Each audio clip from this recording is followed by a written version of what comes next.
Salutations peuple de YouTube.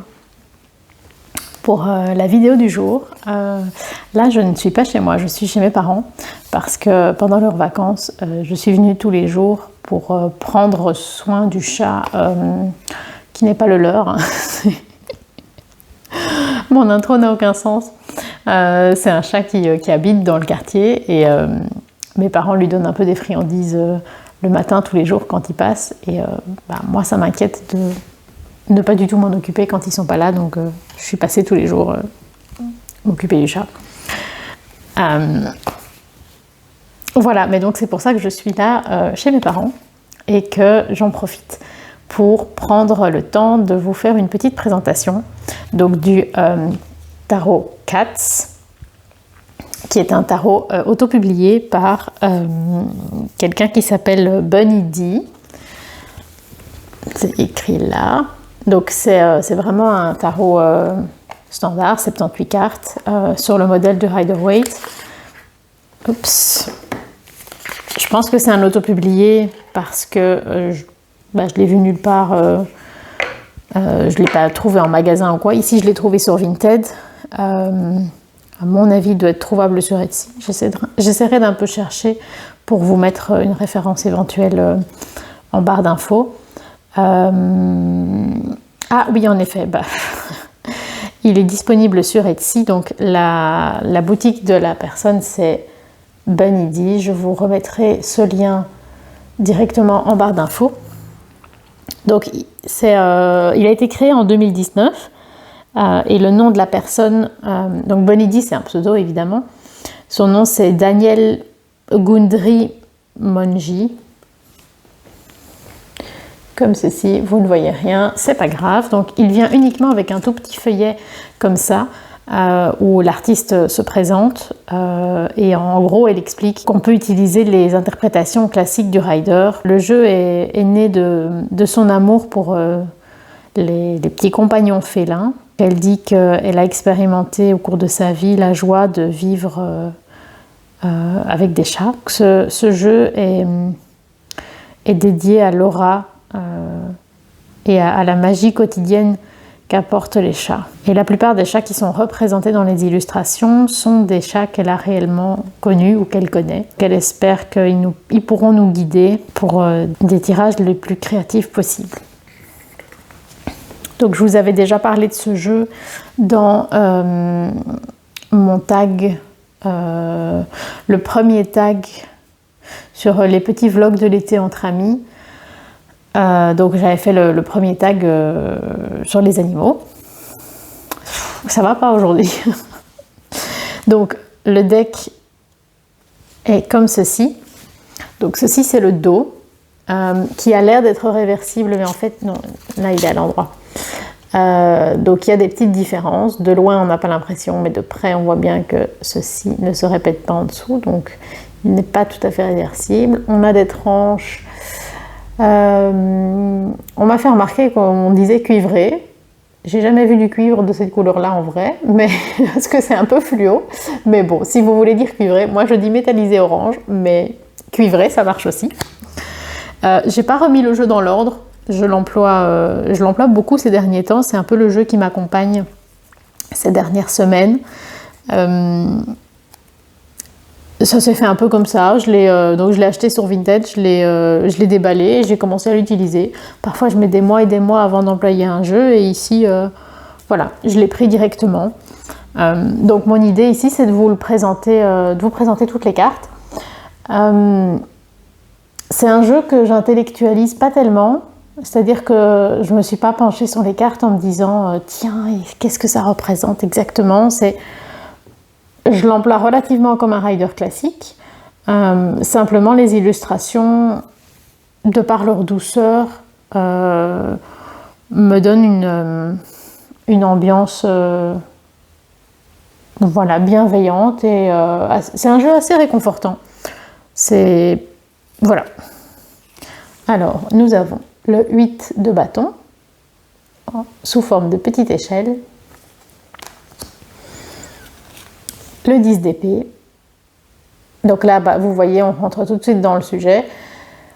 clairement, le 10 d'épée a une connotation négative puisque le petit chat a l'air assez désemparé, mais on n'est pas du tout dans une représentation dure, glauque, comme il y en a dans certains jeux. Donc, vous voyez, c'est vraiment tout doux. Le 7 de bâton, qui est un peu différent de ce qu'on voit d'habitude. Ici, on a plus l'idée de peut-être se tirer d'une situation compliquée. Ici, c'est plus premier degré, je dirais. Le roi de coupe.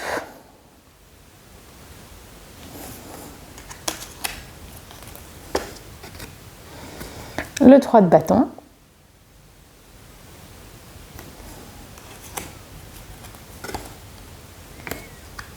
Le page de bâton avec une petite pelote.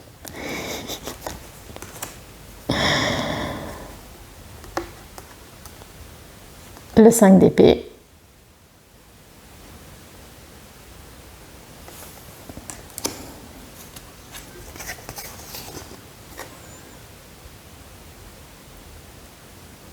Le 7 d'épée.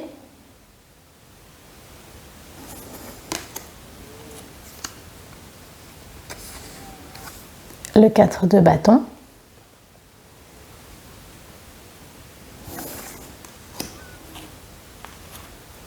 Le pendu.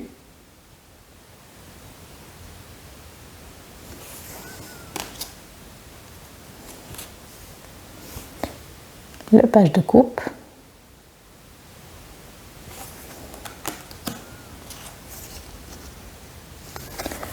Le 7 de pentacle.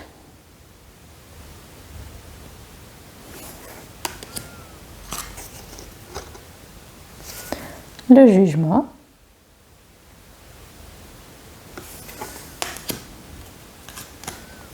Le chevalier de bâton.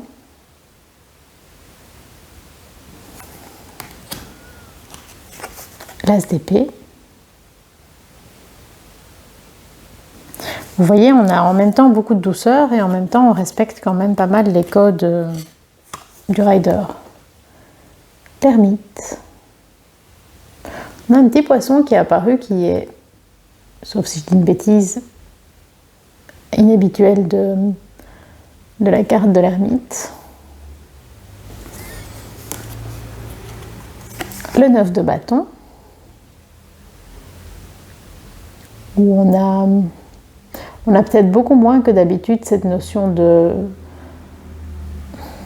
défense un peu désespérée. On a la défense dans le sens où clairement un chat défend son territoire, hein, toujours, c'est un peu le principe. Mais on n'a pas du tout cette notion désespérée qu'on a souvent. La force. Je pense que c'est la seule carte où c'est pas un chat, mais on a juste le lion. Le 8 de coupe. Qu'est-ce qu'on pourrait dire? Éventuellement, l'idée que, comme ce sont des cactus, le chat a pris et laissé tomber l'idée de les attaquer, de les mâchouiller, puisque ça fait mal, et de toute évidence, c'est mauvais pour lui. On peut partir là-dessus. L'étoile. Avec du lait au lieu de l'eau. Le chariot.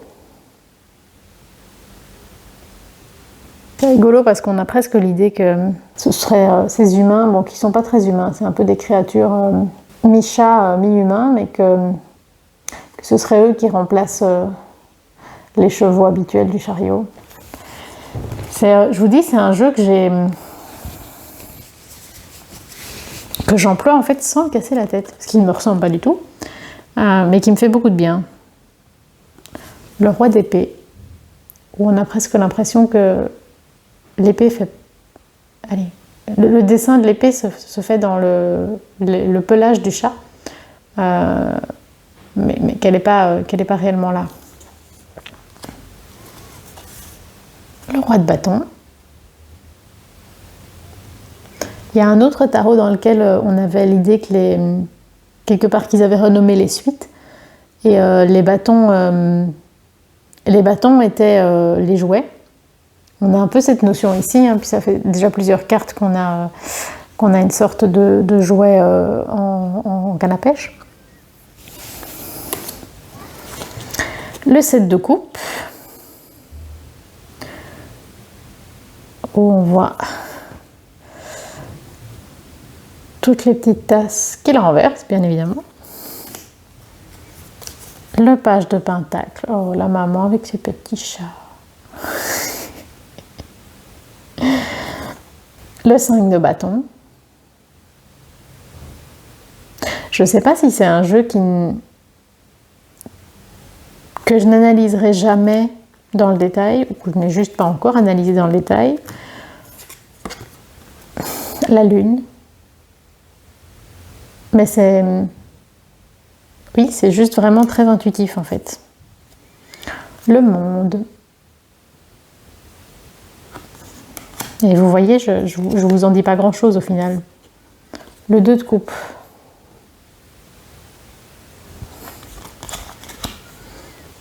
La tempérance.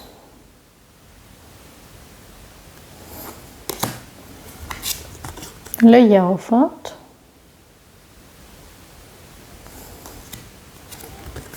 La grande prêtresse.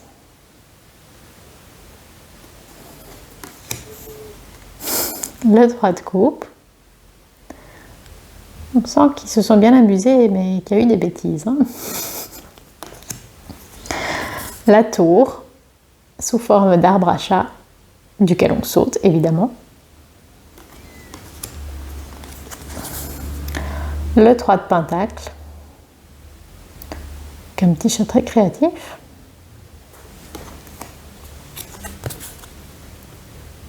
La reine de pentacle. Le diable.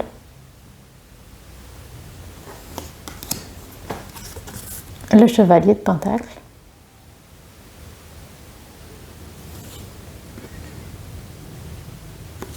Je trouve son expression tellement adorable.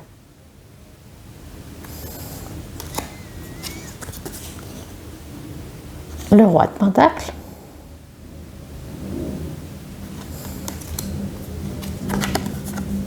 Le 9 de pentacle.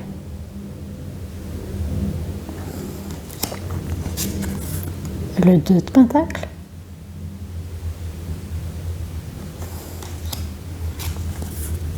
Le 3 d'épée.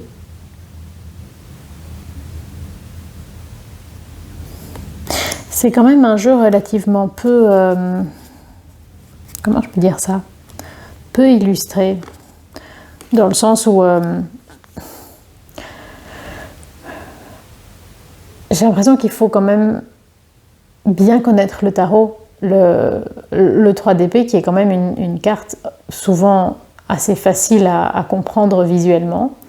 Ici c'est plus discret, plus abstrait, plus caché.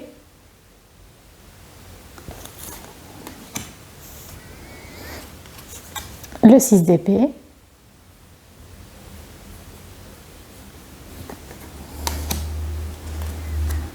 Le 2 d'épée. Après, on retrouve des choses vraiment caractéristiques. Hein. La position des épées, ici, rappelle vraiment la position des épées dans le rider classique. Et en soi, si vous comparez, là, on a les 3 épées, mais c'est... Le mot qui me vient, c'est cryptique. Je ne sais pas si c'est ça le bon mot, mais c'est mystérieux. Et pourtant... C'est curieux parce qu'en fait, ça devrait être un jeu super difficile à utiliser et moi, c'est venu un peu ouais, très intuitivement. Le page d'épée.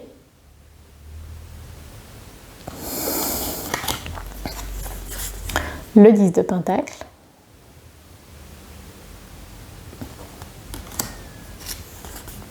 Le fou qui part suivre les papillons.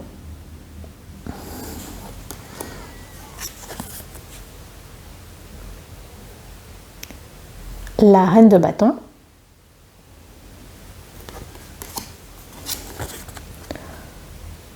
Le 5 de pentacle. Ici, on pourrait peut-être imaginer que c'est un petit chat justement qui n'a pas de maison, puisqu'il est, on voit la ville loin dans le fond, mais il n'est pas dans une maison, hein, il est vraiment à l'extérieur, juste dans un sac en papier, avec son petit bol de lait devant lui qui est partiellement renversé. Donc, est-ce que c'est un chat errant dont on s'occupe de temps en temps? Le 4 d'épée qui fait dodo.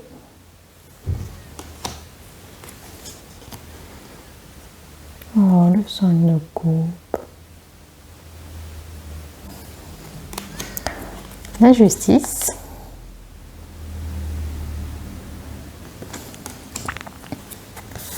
Les amoureux.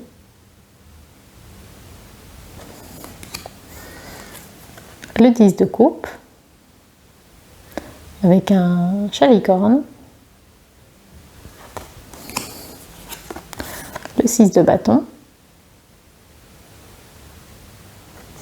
Le 2 de bâton. On retrouve bien cette idée de projet, de se projeter, d'imaginer, de faire des plans. Le chevalier de coupe. On ne peut pas louper que c'est un chevalier. L'as de coupe.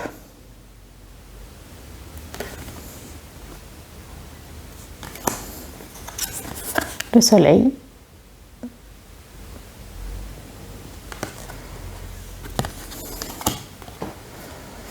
La mort. Je trouve ça chouette parce que clairement,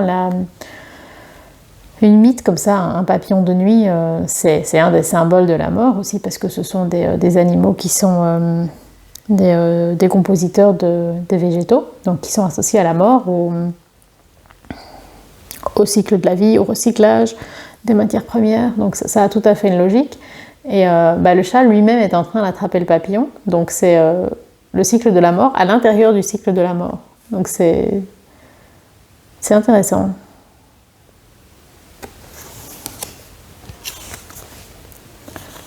Le 9 de coupe.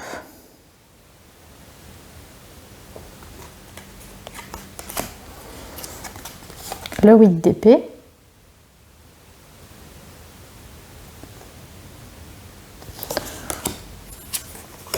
Le 10 de bâton. Les souris sont adorables. Ce petit chat qui se fait malmener par toutes ces petites souris. Le chevalier d'épée avec un chat qui a combattu, hein, qui a été blessé, qui n'a plus qu'un œil, qui a un bandage sur la queue. La reine d'épée, qui est une petite sorcière.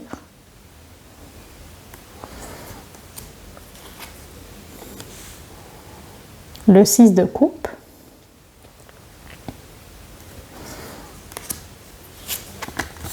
La roue fortune.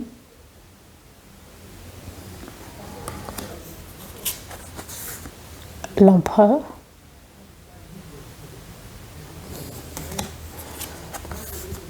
L'as de pentacle.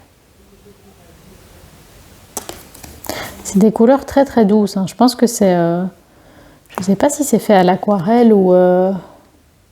oui, probablement. Ça a l'air. Le 4 de pentacle.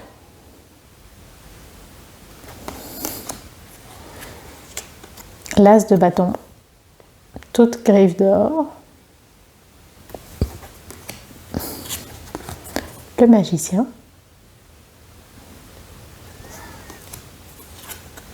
La reine de coupe. L'impératrice.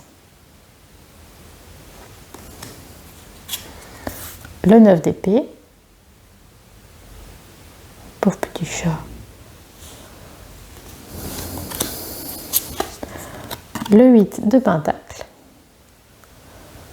où l'artisan remet 100 fois son métier à l'ouvrage. Non, son ouvrage sur le métier. Je vais y arriver. Un jour, j'arriverai à vous dire cette expression convenablement. Le 4 de coupe, qui est moins réjouissant que d'habitude, qui est plus presque nostalgique en fait. Le 6 de pentacle. Au niveau de la qualité, les cartes sont assez fines et elles gardent... Allez, moi je les mélange toujours en flip américain et je dois toujours les mélanger dans un sens et dans l'autre parce que sinon elles gardent la courbure. Donc elles sont pas d'une très grande qualité, elles s'abîment assez vite. Par contre, ce qu'on peut remarquer aussi, c'est que les majeurs... Je ne vous ai pas dit ça. Les majeurs ont un tour bleu-gris et les mineurs ont un tour brun tout doux, brun clair. C'est comme je vous le disais dans le tag sur les animaux, c'est un jeu avec lequel j'ai commencé à réussir à lire 2 cartes à la fois, enfin associer 2 cartes ensemble, non pas en regardant dans un bouquin ce qu'il fallait lire, mais vraiment en laissant l'information se construire d'elle-même dans mon esprit. Donc c'est assez curieux, c'est vraiment curieux, je pensais que j'aurais plein de choses à vous dire en regardant les cartes avec vous. Et c'est vraiment, c'est comme si la magie opérait pendant un tirage, mais pas juste les cartes comme ça. C'est très... Ouais, je pense qu'il faut que j'accepte que c'est justement un niveau intuitif dans le sens où c'est pas intellectualisé, mais j'ai pas du tout l'habitude de ça. Et par exemple, quand on regarde la grande prêtresse, on a quand même un rappel des symboles traditionnels. Hein. Ici, on a la grenade. On a cette notion ici, sur son collier, la médaille avec le symbole de Vénus, donc le symbole du féminin, qui fait appel à tout ce qui est caché, mystérieux. Donc voilà, il y a à la fois pas grand-chose sur les cartes, et en même temps, il y a de quoi chercher, je pense. Il y a de quoi réfléchir.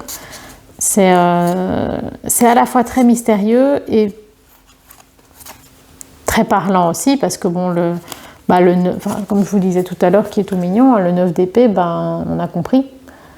C'est tout simple, mais il n'y a pas grand-chose d'autre à dire en fait. Voilà, je suis désolée, c'était peut-être pas une présentation très dynamique et très remplie en informations, mais voilà, j'avais juste envie de partager avec vous ce petit jeu qui m'accompagne pour le moment. J'avais pas pris la peine de vous détailler la boîte, mais donc je vous la présente comme ceci. Donc ici on a la même illustration qu'au dos des cartes. Derrière vous avez un petit aperçu de différentes cartes du jeu. Donc sur le côté on a tout simplement le nom du jeu, petit chat. Essayez de ne pas tout faire tomber, donc la boîte à l'intérieur est juste toute blanche. Le fond c'est pareil, hein, c'est tout blanc. Et ce que je voulais vous montrer, c'était ici sur le côté, c'est super joli. On a plusieurs petites illustrations. C'est le pendu.